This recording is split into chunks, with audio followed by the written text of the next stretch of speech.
It's happy. You just can't act too miserable. Oh, something happened to me, my man walked out on me, all me and the dogs. No, they're not. You just had one dog. He was the dog. Just wait.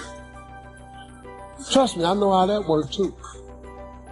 I'm on my third marriage. Trust me, I know how. And I've been with the wrong one a couple of times. And then, but I was the wrong one because I kept picking. Then after I got really messed up, I said, God, tell you what, I'm through. You pick the one for me. Send me Margie. Because if you do that, you're going to live that the rest of your life, and it's not a happy life. Think about it. Most people don't live that philosophy of stretching that I shared with you that Jim Rohn taught me. This whole philosophy goes, if you can't, then you must. Remember? If I can't do it, then I make myself do it immediately. Now, again, it's not if you can't jump off a cliff, you must. You got to be smart. But if you say, I would be a better person if I took this action, but I'm afraid, or I'd be a better father, a better husband, better friend, better soul, better spirit, better anything, businessman, businesswoman, and I know that would happen and I really don't want to do it, I make myself do it. That's why I have the privilege to be with you today, because I keep breaking through. But most of us let our mind get in the way. Breathe in your heart, make a gut decision for whatever's right with you, and I'm cool whatever you do either way. But if I were you, I wouldn't just stop with a little bit you got here. If you've come back day after day, you must know there's value. So consider what you want to do, and whatever it is, we support you. We mentioned something earlier, but I want to make sure you put it in your notes. And that is the state we're in the moment, the state we're in at any moment, powerfully impacts the meaning we associate to something. The state we're in the moment powerfully impacts the meaning that we associate to something or that we assign to something. So one way to change what things mean to you is just change your darn state. Is that true? I mean, if you're feeling great, do things just kind of bounce off you that normally if you're feeling upset? Would you change the way you look at them probably, change the way you feel about it? You bet. So we need to really still manage our state. And we talked about that a great deal last session. I want to make sure that that's part of your life's work. Because your life's work is really learning how to live in a way where you spend most of your time enjoying yourself, very little time in pain. Most of your time in pleasure, very little pain. And living your life hopefully in a way where not only do you feel good all the time, but the people around you feel good just by being around you. Because they're around you, they feel a lot less pain and a ton of pleasure. See, that's my idea of success. Success is when you learn to live your life in a way where you experience tons of pleasure every day and almost no pain. And simultaneously, where the way you live also causes the people around you to experience very little pain and tons of pleasure. Then you know you're really successful. Because if you feel good and nobody else does, you're a failure. Now, that doesn't mean you go around trying to make everybody feel good. Some people have an investment in feeling bad because they think feeling bad equals feeling good. Are there people that believe that? Yes or no? Yeah, because they think if I feel bad, then people will notice me or they'll love me more or they'll help me more or I'll get more attention, which means feeling good. People have weird crap they work inside their head about how to get to feeling good. Some people think I'm going to feel good when I make $1 million. Some people are like, when I have this, this, and this, when I get married, have these many children, this and this, then I'll feel good. Some people have, well, I'll feel good if I feel bad because then people notice me and make me feel good. Or you could just like choose to feel good. Which one do you think might be a more intelligent approach? Because who's in control there? You are. You don't have to worry about the environment. And by the way, when you're feeling good, it tends to make you want to feel even better. It makes you share good feelings with other people, which makes them feel good, which makes them reciprocate usually. Not always, but usually. Kind of nice. So the bottom line is we got to manage our state still. And as a reminder, as far as that's concerned, changing state means change the meaning. And the way you can do it is either by changing your what? Anybody remember from last session? Change your what? Change your what? Change your physiology. Physiology, again, means the way you move, the way you breathe, your facial expressions, your gestures. The way you use your body determines the way you feel. You got to remember that for the rest of your life. If you're not feeling the way you want to feel, first thing you do is just change the way you're moving. Emotion is created by what? Motion. Emotion is created by motion. You have 50 muscles in your face. A slight change in any of these muscles will radically change the way you feel. Remember we did this last time, I think. What I'd like you to do right now, real quick, is create some tension in your body, some tension, then put a big, huge smile on your face while you're doing it. Use it a different way, you produce another emotion. It has nothing to do with your partner. When you get it, you can change it. So let's try something in a different state. Shake your body out and be like a kid again, not a boring adult. And here's what I want you to do. This time when you greet people, we're going to do it in a different state. I want you to greet people as if you're deathly afraid they're going to reject you. Now, who here has ever failed to do something because of a fear of rejection? Anybody in this room? Say I. Okay, good. Then you know what I'm talking about. But here's what I want you to do. As adults, we cover up this feeling even from ourselves. We try to hide it. I want you to exaggerate what you do, so you'll notice what you're doing on a more subtle level. So you really be like a little kid. Give me an answer nice and loud, please, so your energy's high and you hear it. Did you have to use your body very differently to go in a state of fear of rejection than pissed off? Yes or no? Did you change the muscles in your face? Yes or no? Did you change the way you were moving? Yes or no? Did you change your breathing? Yes or no?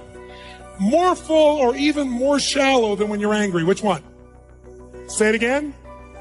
Did you talk loud? Then you generate more thoughts equal to that feeling, which makes more chemicals, and you keep taking energy from the brain and storing it in the body.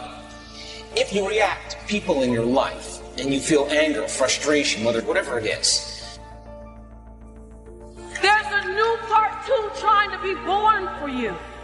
And it requires you to own every part of the past, but own every part of the possibility.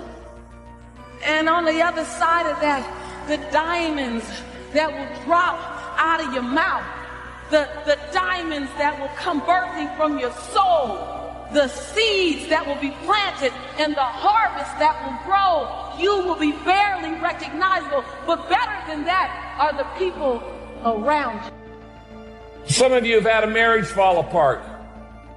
Some of you have been disappointed in a dream, in a desire, in a goal, in an ambition. Things just haven't worked out the way you wanted them to. And you're starting maybe to feel sometimes a little hopeless. It'll never change. I'll never change. Nothing's ever going to be any different. And we rationalize with ourselves to where we automatically stop. That's why a bunch of us give up so much in life so quickly. But suppose I told you the greatest pain of my life is the reason I'm standing here today. See, sometimes we think the pain is what controls us. It's actually our subconscious mind that if we ever tapped into that, that's what dictates most of our lives. If you don't control pain, it'll control you. See, in your life, everybody has a turn back moment.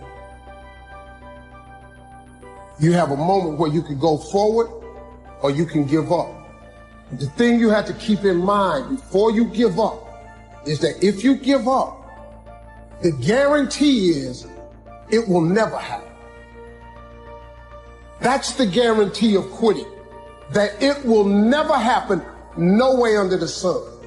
The only way the possibility remains that it can happen is if you never give up no matter what. Nobody dictates your effort. Nobody dictates the things that you overcome and the things that you find yourself coming out of. There's something about pain that I tell you, most people run from pain. I tell you, I chase pain because on the other side of pain is glory. I will not go quietly away into the night. I will not give up on my dreams. I will not neutralize my tenacity. I will not give up on my integrity. I will fight every day. If you knock me down, you will have to do it tomorrow, because I'll get back up again. That means don't let yourself go. That means don't let yourself go down. That means don't give up on yourself. That means get up out the bed in the morning with an agenda. That means keep on moving towards your goal. I don't care how long it takes. If people ask you, say, how you doing? Even if you're having some difficult time, say, I'm blessed and highly favored. Because anytime you wake up and you don't have a white chalk outline around your body, it's a great day.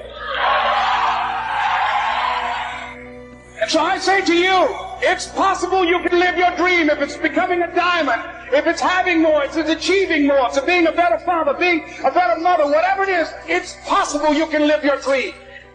It's necessary that you have a plan of action, that you're resilient, that you stick to, and you work with the system, that you have the vision and never give up, that you become creative and relentless and keep on coming back again and again and again, and that it's you that you got to take personal responsibility to make it happen, and that it's hard, easy is not an option, and when life knocks you down, jump back up and say, it's not over until I win.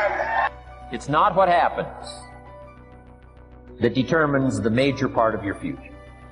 It's not what happens. What happens to us all. The key is what you do about it. It's not what happens, it's what you do about it. Whenever I was getting beat down, physically, mentally, spiritually, whatever I was going through, just saying, I would put, you can't hurt me. For a lot of guys out there, and I was certainly one of those guys, in my 20s, I thought I had all the answers, didn't know.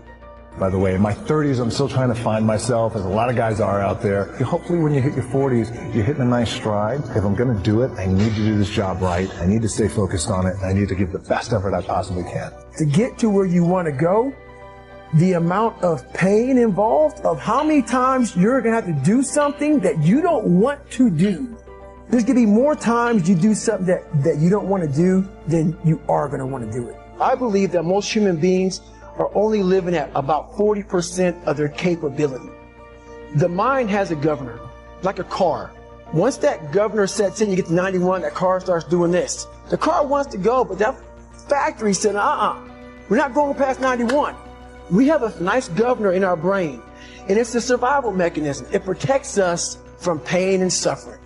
Our minds are designed to stop you from doing anything that might hurt you. And the way that this all happens is it all starts with something super subtle that none of us ever catch. We all have a habit of hesitating. You have this incredible idea, and instead of just saying it, you stop and you hesitate. Now, what none of us realize is that when you hesitate, just that moment, that micro moment, that small hesitation, it sends a stress signal to your brain. It wakes your brain up, and your brain all of a sudden goes, oh, wait a minute, why is he hesitating? So then your brain goes to work to protect you. It has a million different ways to protect you. One of them is called the spotlight effect, where your brain magnifies risk to pull you away from something that it perceives to be a problem. And so you can learn how to take control of that micro moment. Now it starts. Okay, I'm feeling pain. My mind's saying all this to me. It's saying, get out of here, run, flee. The fight or flight kicks in. It starts telling you all these things. You start to believe it. This is the time where you have to gain control back of your mind. It's okay. Let me see if I can go 45%. Get to the spot where your mind is saying stop. Wherever that is, you got to get there first. And then that's when that starts to work for you. You got to control yourself in that moment. Those days when I'm tired or worn out or basically sick of the grind, what do I do on those days? I go anyways. I get it done, even if I'm just going through the motions. I go through the motions. I don't really want to work out. I work out. Don't really want to get up and get out of bed. I get up and get out of bed. These could be signals that you need some time off. And those signals might be right. But don't take today off. Not today. Wait until tomorrow. Don't give in to the immediate gratification that is whispering in your ear. Shut that down. Instead, go through the motions. Lift the weights. Sprint the hill. Work on the project. Get out of bed. Chances are you will realize that the desire to rest was just weakness. It was just the desire to take the path of least resistance, the downhill path, the easy path. And by simply going through the motions, you overcame that path. And you stayed on the righteous path, the disciplined path.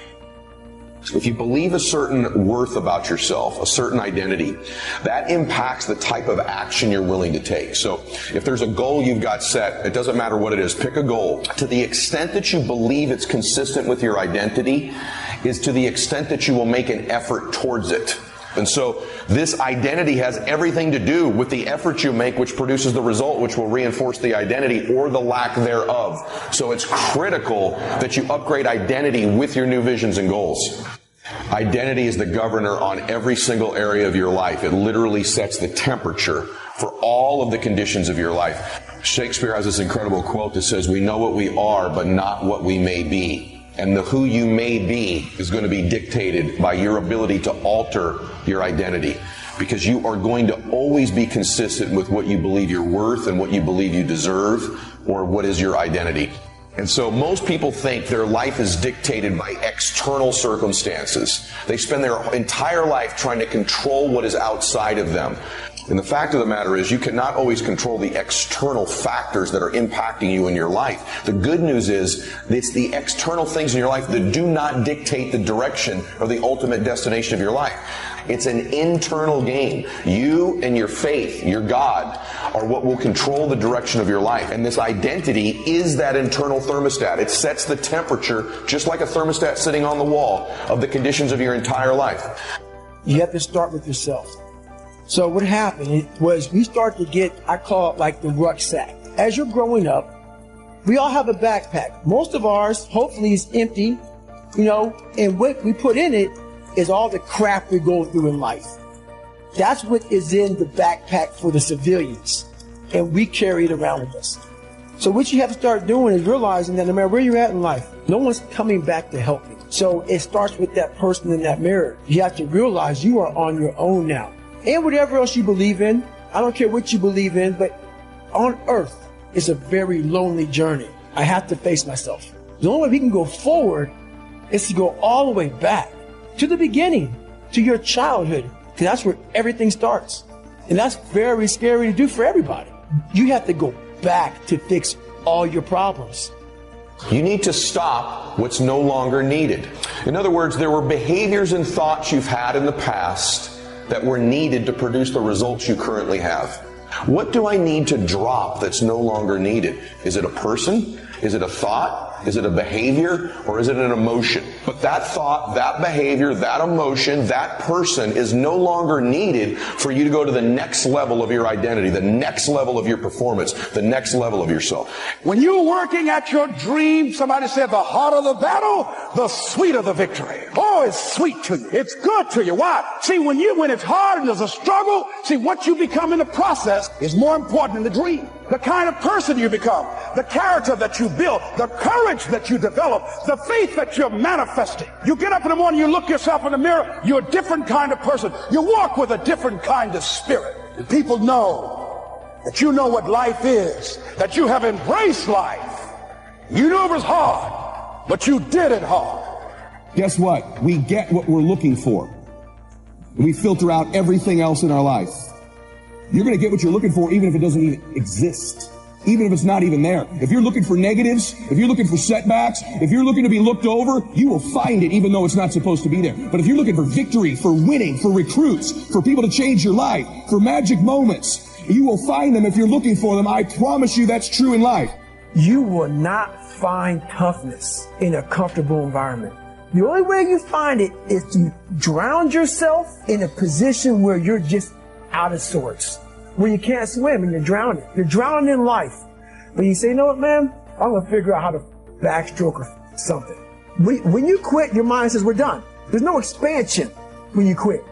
When you say, this sucks, I'm drowning, I'm miserable, I'm suffering, I'm broken, but I'm not going anywhere. What happens to your mind, it says, he's not leaving. So we got to expand. We got to grow. We got to figure this thing out. And then you start to engage parts of your mind that you never engaged before. And it comes in